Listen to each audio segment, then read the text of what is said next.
We need about $25,000 per year for each of them, my mom said. I owe you nothing, I replied.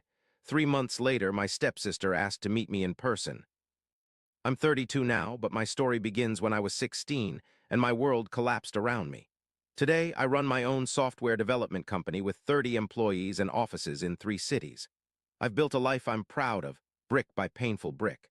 I never expected my mother to reappear after 16 years of silence, especially not to demand tens of thousands of dollars for the children she chose over me. Until I was 12, it was just my mother Victoria and me in a cramped 2-bedroom apartment. We struggled financially, but we had each other. Mom worked 2 jobs to keep us afloat, and I learned early to be self-sufficient. I cooked simple meals, did my homework without being told, and tried to be the least troublesome kid possible. I knew how hard she worked, and I loved her fiercely for it. Everything changed when she met Robert. He had a good job as a construction manager, owned his own home, and drove a new truck. He seemed nice enough at first, though he never really tried to connect with me. I was cautiously optimistic that our lives might get easier. 6 months after they started dating, Mom announced they were getting married, and we moved into Robert's house. A month after the wedding, Mom shared the news that she was pregnant. I was 13 by then, and while I felt a twinge of uncertainty, I tried to be happy for her. She glowed with excitement, decorating the nursery and talking endlessly about the baby. Robert became more present, more engaged, but never with me. His eyes would slide past me at the dinner table as if I were a piece of furniture rather than a person. The first noticeable shift came when Mom stopped attending my school events. My band concert, my debate team finals. She was too tired from the pregnancy. I understood, or tried to. But when Robert complained about the cost of my school activities, suggesting they were an unnecessary expense with a baby on the way, Mom didn't defend me. She just looked down at her swollen belly and changed the subject. Grace was born when I was 14, a colicky, demanding baby who consumed every ounce of Mom's attention. I pitched in, learning to change diapers and warm bottles, hoping to ease Mom's exhaustion and maybe earn back some of her focus. Instead, Robert began commenting on how much it cost to support someone else's kid. Mom never contradicted him. When I was 15, Mom announced she was pregnant again. By then, I was working weekends at a local grocery store, using my earnings for my own clothes and school supplies. I handed over half my paycheck to help with household expenses, thinking it might make Robert see me as less of a burden. It didn't. Jackson arrived just before my 16th birthday. We'd moved to a larger house by then, but somehow I ended up with the smallest bedroom, little more than a converted office space.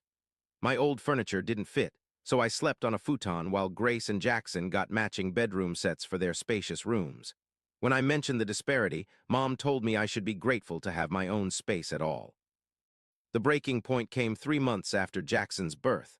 I overheard Robert telling Mom they should use my college fund, money my grandparents had been adding to since my birth, for a kitchen renovation. Something inside me cracked at her casual dismissal of my future. When I confronted her, her eyes hardened in a way I'd never seen before. "You've never been grateful for anything Robert has done for you?" she said, her voice flat. "He's right about you." 2 weeks later, they sat me down for what they called a family meeting. Robert did most of the talking, explaining how expensive it was to raise 3 children, how the babies needed more space and resources. "You're practically an adult now," he said while Mom stared at the kitchen table. "You need to learn independence." Mom finally looked up. "We've talked to your grandparents. They've agreed to take you in. We need to focus on Grace and Jackson now. They're just little and need us more." I had 2 weeks to pack my things and leave the only home I'd known for the past 4 years. My grandparents, my biological father's parents, were stunned when I called them. They'd been told I was having trouble adjusting and needed a more structured environment. The truth left them speechless. Within hours, they'd arranged to pick me up that weekend, unwilling to leave me in that house a moment longer than necessary. My Aunt Sophia, my father's sister, drove 5 hours to help me move. She cried when she saw how few boxes contained my life. Mom maintained her distance during the move, offering hollow platitudes about how this is for the best and you'll understand someday. Robert made no pretense of regret. He carried my futon to the truck with barely concealed satisfaction. The day I left, Mom hugged me stiffly and said she'd call soon. She never did. My grandparents welcomed me with open arms and genuine love, but the adjustment was brutal. I had nightmares for months, reliving the moment Mom chose her new family over me. I threw myself into schoolwork and my job at the local hardware store, determined to need as little financial help as possible. My grandparents insisted on paying for my necessities, but I covered everything else, saving whatever I could for college. Therapy helped me process the abandonment, though the wound never fully healed. My therapist helped me understand that Mom's choices reflected her weaknesses, not my worth. Slowly, I rebuilt my sense of self. My grandparents and Aunt Sophia became my foundation, showing me what unconditional love actually looked like. I graduated high school near the top of my class and earned a partial scholarship to a state university, studying computer science. I worked 30 hours a week throughout college, taking summer classes to graduate early. My professors became mentors, impressed by my drive. One connected me with an internship that turned into my first real job after graduation. I advanced quickly, working longer hours than anyone else, taking on the projects no one wanted. By 25, I was leading a development team. By 27, I had enough industry connections and savings to launch my own company. The venture succeeded beyond my expectations, growing from 3 employees to 30 in just 2 years. Throughout those 16 years, I received no contact from my mother or Robert. Through extended family, I occasionally heard updates about Grace and Jackson, their school achievements, their hobbies, their apparent happiness. I felt nothing beyond a vague curiosity, like hearing about distant cousins rather than half-siblings. Then on an ordinary Tuesday, an email arrived from an address I hadn't seen in 16 years, Victoria Martin at email.com. The subject line read simply, "Reconnecting." The message was bizarrely casual, as if we'd simply lost touch rather than her abandoning me. She mentioned hearing about my business success and said she had family matters to discuss. She suggested meeting for coffee that weekend. I stared at the screen for nearly an hour, emotions cycling through me like a hurricane. Curiosity, anger, a childish flicker of hope. I forwarded the email to my therapist, who suggested that closure might come from hearing what she had to say, provided I met her on my terms in a public place with clear boundaries. After 3 days of internal debate, I replied with a brief agreement to meet at a coffee shop near my office, neutral territory where I could easily leave if necessary. Seeing her after 16 years was surreal. She'd aged significantly, her once dark hair now streaked with gray, lines etching her face that hadn't been there before. Robert sat beside her, heavier and balder than I remembered, his expression guarded. I'd expected to feel an emotional tidal wave, but instead found a strange detachment, as if I were meeting distant acquaintances rather than the woman who gave birth to me. Mom hugged me awkwardly while Robert extended a stiff hand. They commented on how well I looked, how impressed they were with my accomplishments. Mom spoke as if our separation had been a mutual decision, a normal launching of an independent child rather than a traumatic abandonment. After 15 minutes of shallow conversation about the weather and local news, Mom finally reached the purpose of our meeting. "Your sister and brother are heading to college next year," she said, her tone shifting to something more familiar, the voice she'd used when asking neighbors for favors. "Grace got into Cornell and Jackson's going to NYU. We're so proud." Robert leaned forward. "College isn't cheap these days. The housing alone at these schools is astronomical. We've heard about your success," Mom continued, her eyes not quite meeting mine. "The business is doing very well from what we understand." I remained silent, watching the performance unfold. "We think it's only fair you help with their tuition," she finally said. "They're your siblings after all, and family helps family." Robert nodded vigorously. "We need about $25,000 per year for each of them. We'll need the first payment by August." The audacity stunned me into momentary silence. 16 years without a single call, message, or birthday card.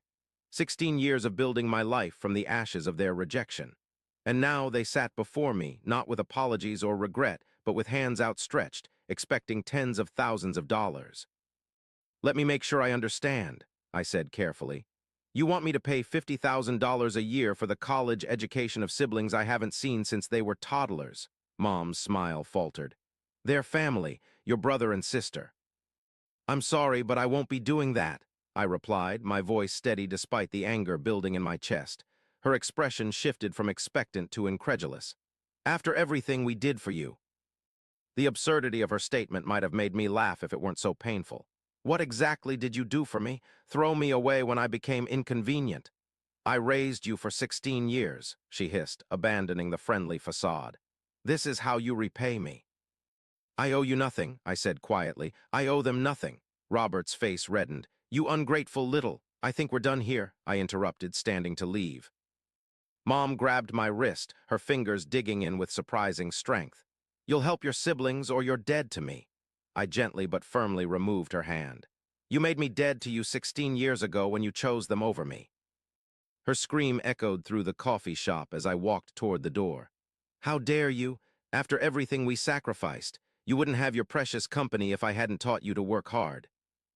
Customers turned to stare as Robert tried to quiet her, his own face contorted with rage. The manager stepped toward their table, concern evident in his expression. I left without looking back, but the confrontation was far from over.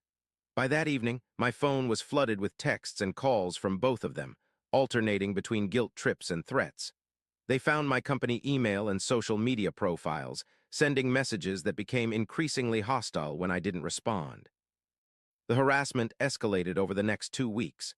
They showed up at my office unannounced, causing a scene in the lobby until security escorted them out. They contacted extended family members with fabricated stories about me refusing to help my destitute family. They even reached out to my grandparents, who promptly blocked their numbers after hearing their demands. When they began contacting my clients through LinkedIn, claiming I was defrauding my own family, I'd had enough. I consulted with an attorney who documented the pattern of harassment and helped me file for a restraining order. We sent a formal cease and desist letter, which they ignored, continuing their campaign of harassment with seemingly no concern for potential consequences. The court hearing was set for a Tuesday morning in early June. I arrived with my attorney and a binder full of evidence, screenshots of messages, security footage from my office, witness statements from employees who'd seen their disruptive behavior. Mom and Robert arrived without legal representation, apparently confident in the righteousness of their position. When the judge asked them to explain their actions, Mom launched into a tearful speech about parental rights and family obligations. She claimed I'd abandoned them years ago, cutting off contact out of teenage rebellion. Robert nodded solemnly beside her, occasionally adding details to her fictional narrative. My attorney methodically dismantled their story, presenting the documentation of their harassment along with affidavits from my grandparents and aunt detailing the circumstances of my removal from their home. The judge's expression grew increasingly troubled as the truth emerged. So to clarify, the judge said, addressing my mother, you asked your child to leave your home at age 16, had no contact for 16 years, and then expected financial support for your other children's education. Mom's tearful confidence wavered under his incredulous gaze. He's successful now. He can afford to help his family. Ms. Martin, the judge replied, the law doesn't recognize any obligation for siblings to financially support each other, particularly under these circumstances. The restraining order was granted, prohibiting them from contacting me or anyone associated with my business for a period of 3 years. As the judge announced his decision, Mom's face crumpled in shock and humiliation. For the first time since I'd known him, Robert looked afraid. The aftermath rippled through our extended family. Some relatives criticized me for being unforgiving, suggesting I should be the bigger person despite the harassment. Others expressed support, having witnessed Mom's behavior over the years. My grandparents and Aunt Sophia stood unwaveringly by my side, proud of me for protecting the life I'd built. 3 months after the court hearing, an unexpected email arrived. The sender was Grace Martin 98 at email.com with the subject line, "Can we talk?" The message was brief and tentative. You don't know me, but I'm your sister. I'd like to meet if you're willing. No mom, no dad, just me. I understand if you say no. I consulted my therapist again, cautious about reopening wounds or exposing myself to further manipulation. After careful consideration, I agreed to meet Grace at a public park the following weekend. She was tall and slender, with Mom's dark hair and a nervous smile. She spotted me immediately, approaching with hesitant steps. We sat at a bench overlooking a small pond, awkward silence stretching between us until she finally spoke. I found out what they did to you. The real story, not their version. She explained that she discovered letters from my grandparents in the attic while looking for old photos, correspondence that contradicted everything she'd been told about my departure. Confronting our parents had led to a blow-up where the truth finally emerged. "I'm sorry for what they did," she said softly, "and for what they tried to do now." Unlike Jackson, who had sided with our parents in their entitlement, Grace had been horrified by their behavior and their expectations. She'd moved out of their house, finding roommates and a job to support herself while attending community college rather than Cornell. "I don't want their help if it comes with those kinds of strings," she explained. "And I definitely didn't want help extorted from you." Over the following months, Grace and I built a cautious relationship based on mutual respect rather than obligation. I helped her with job applications and academic advice, but offered no financial support beyond occasional coffees and meals together. She never asked for more, understanding the boundaries necessary for our fragile connection to grow. 6 months after the restraining order was issued, I heard through family that Mom and Robert had been telling people I'd abandoned the family after becoming successful, apparently hoping to salvage their reputation. Grace reported they'd cut her off when she refused to stop seeing me, adding her to the list of children they discarded when convenient. By the 1-year mark of our reconnection, Grace had transferred to a state university on a partial scholarship, maintaining her independence while pursuing her education. We'd settled into a comfortable pattern of monthly dinners and regular texts, building the kind of relationship that should have been possible years earlier. My grandparents were initially wary of Grace, protective of me after everything that had happened.